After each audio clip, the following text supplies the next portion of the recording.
Hello and welcome to today's video. Today we are talking about God. No, not this one. No, I don't mean that one either. Oh, for God's sake. This was a close one though. Finally, this is the one. Well, then let's start talking about this creepy looking thing. This so-called God, no, it's not the literal God that we know from real life, but this being is called God. And this God is obviously the most powerful and mysterious being introduced in the One Punch manga thus far. And yes, God is also without a doubt much more powerful than Saitama during the Monster Association arc. What I will do is compactly list all known information about this being from the manga, not the webcomic, plus some assumptions that are not directly explained in the manga, but are clearly or subtly hinted at. However, in order to gather all the information, I will first present the chronological appearances of God and everything related to him in the manga, and finally summarize everything in a compact overview at the end of this video. So if you want to get the summary without having to watch the long version, please skip to the respective chapter of the video. Then, when everything is gathered, I will finally talk about how Saitama and God are connected. Now then, let's start with the actual subject. The first appearance of something related to God differs depending on which version of the Orochi fight you look at. There is an original version and a redrawn version. The redrawn version is the one with the massive hint of God in it. In the new adaptation of the encounter between the two, Orochi asks Saitama to follow him and leads him to a mysterious shrine deep underground because he's secretly hoping that Saitama might be a worthy sacrifice for his resurrection as a god due to the fact that Saitama easily killed Elder Centipede and Goketsu. Nobody but him seems to know about this mysterious shrine, not even Psychos. At the top of the shrine, there is a tablet with a depiction of a monster that looks exactly like Orochi being given sacrifices by several humans. There is also an ancient text foretelling the resurrection of a god after a worthy sacrifice is given. Orochi assumes that it's referring to him ascending into godhood. However, Saitama was actually not interested in any of it, quickly one-shots him and leaves. The tremors caused by the battle caused part of the cave to collapse, leading to the unveiling of the actual mural showing the actual god. Orochi's remnants crawl to the shrine as the place begins collapsing. And then we get the last page, the prophetic mural, its full picture remaining unseen by anyone. On the last page, Orochi made it to the top of the shrine, where the sacrifice has to probably be made, so he has a direct view of the mural in the last seconds before the collapse, and we know that parts of Orochi survive, which come back into play later. So how can it be that the mural remains unseen? Did this particular part of Orochi actually die on the shrine before it was able to take a look at it? I'm not sure about the answer to this. Another keyword on the last page is prophecy. I think this is without a doubt the same prophecy that Shibabawa was talking about. Something that is worse than a natural disaster and worse than a monster-level dragon is going to appear within 6 months. As a consequence of this, the whole world will be in danger. Danger being a word that the seer never once used in her 100% accurate predictions. So basically, the mural prophesied God's resurrection after a sacrifice that's looking like Orochi has been offered to it. Orochi will finally meet his demise at this altar. All those things are connected and almost guarantee God's appearance on Earth. However, if we start with the first version of the Orochi fight, the first mention of God is in the fight between Zombie Man and Homeless Emperor. Shortly after the fight begins, Homeless Emperor talks about the source of his powers without being asked. In short, he was an ordinary person. After losing his job and becoming homeless, he became more and more indifferent to human society. After he instead felt closer and closer to nature, he says he had an epiphany. He realized that people have moved too far away from the natural way of life and now live within a foolish self-created system. The only way he saw for him to live in harmony with Mother Nature was to take his own life, thus becoming one with her again. At that moment, God appeared to him and told him that he was right and that humans are foolish beings. He then gives him the power that catapulted him from a normal average human to at least a mid-tier level dragon threat. What to do with this power? He knows, and with that he was gone again. That's all we get from Homeless Emperor at this point. The next situation in which God plays a role again is the fight between Psychos, Orochi absorbed, and Tatsumaki. After Psychos and Orochi merge, they immediately form a rather large creature with strong telekinetic powers that rival even Tatsumaki's.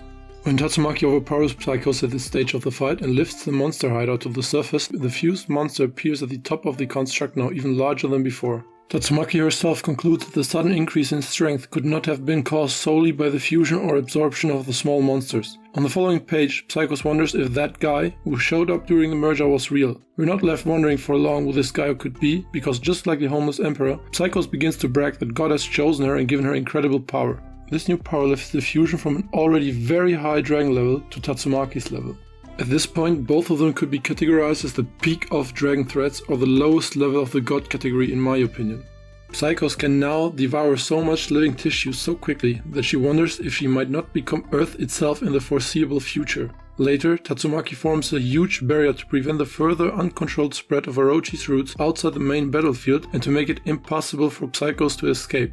But I will cover my categorization of all creatures that are dragon level threats or higher in a separate, very detailed video at some point. So, if you would like to see such a video on this channel, please leave a short comment. Thank you very much. Anyway, on we go with the fight, which is in full swing until Tatsumaki launches a single incredibly destructive attack that seems to slowly destroy not only the monster's direct body, but all the roots beneath the city as well. But when it looks like she's about to one-shot Psychos with this move, the moon is centered in this panel just before Tatsumaki stops her assault due to enormous internal damage her body seems to suddenly experience. Clearly God intervened with Tatsumaki's attack to snatch the final victory from her hand. It is not 100% confirmed, but very clearly implied here in my opinion.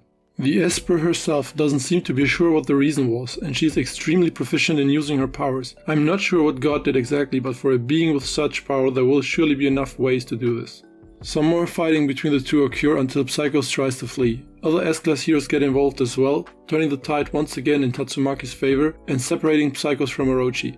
In order to finally finish Orochi, Tatsumaki lifts the entire monster hideout out of the ground to use it as a spear for the death blow. With a huge spear, she hits Orochi's last remains and drills it deep into the ground until, you guessed it, his remains reach the altar of God where Orochi finally dies, which, based on the redraw, would trigger the resurrection of God. But that's not all. While Tatsumaki lifted the hideout, Saitama and Flash were still on the ground. As she lifted out the structure, a black cube landed near them and opened a portal to God's dimension. As they look through it, they can't see anything because of the darkness, but we as viewers see that inside is literally the gigantic body of God in a huddled position. Shortly after, God, through the cube, speaks to them and offers them power. If they are worthy, they will receive great power, but if not, everything will be taken away from them. All they have to do is place their hand on the cube, but before anything can happen, Blast appears through a space gate and seizes the cube. Blast can obviously touch the cube without triggering anything. Also, God addresses Blast as the only one so far directly with his name. But before God can utter one more word, Blast lets the cube disappear through a space gate. Where he exactly transported it to remains uncertain. On to the next situation. When Homeless Emperor is pinned down by Zombie Man and he wants to question him regarding God, God absolutely menacingly appears on the moon and takes away not only his power, but his strength, his life energy, his body, everything. This god would get along very well with Yua, god of Bleach. Absolutely terrifying. Dude's bigger than the moon. That God standing on the moon of all things makes it pretty obvious why the moon was often highlighted in the previous scenes. Shortly after killing the Homeless Emperor, God, unlike he did in case of the monsters, appears before Tatsumaki disguised as Blast and offers her the power she needs to defeat the remaining enemies. Fortunately, she realizes that it's not Blast and does not take its hand, instead asking who it is. The next time we get to learn more about God is during the second last monster stage that Garou reaches. Garou literally beats Saitama almost through the planet, after which Blast and his interdimensional friends notice and then quickly rush to repair the dimensional seals that they are breaking through their fight. It is heavily implied that the strong shocks to the terrestrial energy fields must have caused this and that these seals are holding back God. Later during the fight, Garou realizes that he can't harm Saitama at all, which brings him to the further realization that it was Saitama that Sage Centipede was talking about, the abominable fist that has turned against God. Then, moments later, when he is physically as well as mentally beaten, God makes probably his greatest appearance, probably through the unsealed dimensional cracks that Blast had talked about a brief moment before. God's feet and lower legs appear. As it looks, he goes straight for Garou and offers him the Fist of God, because according to him, only that can fight against the fist that has turned against God. Disguised as Silverfang, he extends his hand to Garou. In fact, Garou wanted to refuse the deal, but instead of just waiting for God to leave him alone again, like the others were refused, he slaps his hand away. God himself says that he only got a fraction of the power he was going to give him, as he didn't take his hand but knocked it away briefly, but that alone leads to Garou finding himself in a completely different dimension in terms of both hacks and raw power. With this, Garou's been basically promoted to a demigod. To quote it simply, Garou has gained knowledge of the flow of all energy and the behavior of all forces in the universe, which was the logical consequence of the expansion of the powers he already possessed. There's more, he also destroys all life around him just by the radiation he emits. Many of the heroes even die quickly from the cosmic rays. This is also true for the stronger ones among them, except for a few people who are immune, for example Blast, Saitama and Genos. Blast and Silverfang urge him to fight off God's influence on his mind, as they can clearly see that Garo has been severely corrupted even though he has retained most of his self. While Silverfang was able to get through to him before, Garo's humanity is now almost completely gone, as he kills without hesitation, which was never the case before.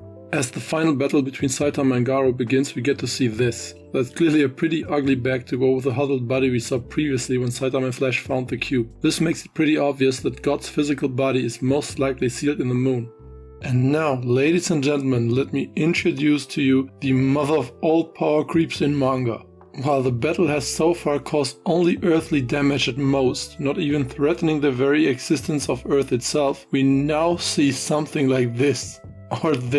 Or even this. A massive hole in the observable part of the galaxy. There, where countless stars, in other words, suns, were to be seen before, is only darkness now. Jupiter has been properly cleaned with the help of his sneeze, and last but not least, even time travel has been reduced to a mere technique. And best of all, both are getting exponentially stronger by the second, with the only difference being that Saitama's growth is significantly faster, making him victorious. Finally, when Garo realizes that even his newfound power will not be enough to defeat Saitama, and that he is to blame for the death of the little boy who adored him and whom he protected throughout the saga, he is completely demoralized and tells Saitama that he will teach him his technique of traveling back in time, so that Saitama can stop him before he can do any damage after his deal with God, and more importantly, so that he can stop God himself, since he is probably Earth's last hope. God, though, tries to stop Garo and begins to drain his power, but before he is able to fully strip him of his powers, Saitama manages to activate the technique and begins his journey back in time to the moment when Garo meets the other heroes in his final form, while Garo of the future crumbles into dust much like Homeless Emperor. Some time passes after the battle, and some of the S-Class heroes find themselves in a meeting room together with the head of the Hero Association. He tells them that Blast had a direct encounter with God 2 years ago during the fight against Elder Centipede, and that Blast's absence is related to the fact that he has been secretly fighting God for 20 years now, just to protect the Earth. He, his partner, and some collaborators, probably the ones we saw during the fight, are looking for the mysterious cubes that turn people into monsters. Blast seems to only be able to fight God because he can manipulate space-time, so raw power alone doesn't seem to be quite enough. And this is it. Those are all the scenes that included God. Now I'm going to give you a brief, compact list of everything we know about God. God can turn people into monsters, making it the god of monsters in some sense. It offers its power to beings who crave power and whose goals are compatible with its own. It gave Homeless Emperor all of his power, while it gave Psychos and Orochi a massive power-up. It gave Garo only a fraction of the power it wanted to give to him, which still catapulted him to a massive god-level threat. Basically, a power-up from God can bare minimum turn a normal person into a dragon-level threat, but there seems to be virtually no upper limit as long as the individual being has sufficient potential. It can not only take the power back from the individuals he has given it to, but also take all life energy from them until they turn to dust, so everybody who took the deal is permanently at God's mercy. God clearly doesn't like humans and wishes to eradicate them, that's why he gives power to the individuals who wish to eradicate them themselves. God manipulated Tatsumaki in some way during her fight with Psycho so that she took a lot of damage, so it might have possibilities to attack from a distance even while it's sealed. If a being is offered a deal and rejects it, the power will still be at least partially passed on if that being touches God in any way. Saitama and Flash, unlike the others that received power, only received an offer because they were near the cube. The cube, in fact, opens a small gateway to God's dimension. God is chilling in that dimension and looks very depressed while his physical body is buried in the moon. God seems to follow some kind of natural law, since the main reason he chose a random homeless person is his so-called epiphany that makes him want to return to nature by dying, and that he hates human society. Sage Centipede told Garo that it must destroy the abominable fist which has turned against God, as if it is something unnatural, because Sage Centipede and ocean-infused natural water represent the land and seas of the earth. This fist obviously belongs to Saitama. This is hinted at again later when the head of the Hero Association talks about the increased cases of appearances of God, pointing out that they have been rapidly increasing recently, as if something seems to be attracting it. Then Saitama is shown in the next manga panel. God knows Blast by name, probably because Blast has been fighting it for 20 years. It seems that Blast can somehow touch the cube without triggering any reaction from God. He also directly encountered God 2 years ago during his fight with Elder Centipede. By the way, who is this ninja-looking guy that was described as his partner? This is probably some insanely powerful ninja from the same village that Flash and Sonic came from, or even the leader of said village. Definitely something to keep in mind. I've already said that God likes to choose individuals who pursue the same goals as its own. but that only seems to apply to monsters. He also seems to go after beings with great potential no matter if good or evil, like Tatsumaki and Garo, because he's able to corrupt their minds even if they are not evil by nature as seen in Garo's example. That's why he shows up in front of these people in disguise to trap them. And this brings us to the end, with the exception of one more point that will be made in the next chapter: the connection between Saitama and God. During the fight against Carnage Kabuto relatively early in the series, Saitama explains how he got his power. He trained for 3 years to become as strong as he is at the beginning of the series. But after just 1 year of training, Saitama probably already broke his limiter, because all of a sudden his strength increased tremendously, he went bald and he got his typical Saitama facial expression. And since not too much time has passed since the beginning of the series, this fits with the fact that Blast encountered God on Earth 2 years ago. In my opinion, God clearly noticed the anomaly of Saitama breaking his limiter, which led to it coming to Earth searching for the fist that has turned against God.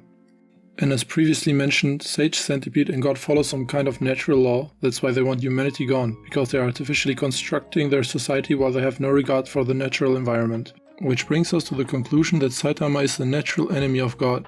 Additionally, the head of the Heroes Association explained that recently God has been appearing more frequently.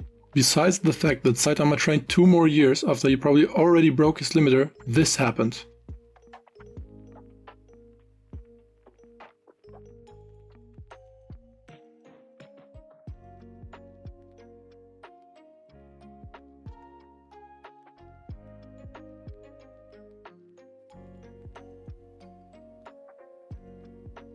Barros violently kicked Saitama to the moon, just for Saitama to forcefully jump back to Earth, causing 2 large shockwaves on the moon. This might have released some of the dimensional seals that Blast talked about, not to mention the fact that God's body appears to be buried in the moon, most likely giving God additional motivation to intervene on Earth. And last but not least comes the most obvious proof. God himself tells Garo while powering him up for his fight against Saitama that the only thing that can defeat the fist that has turned against God is the fist of God, that being his own fist.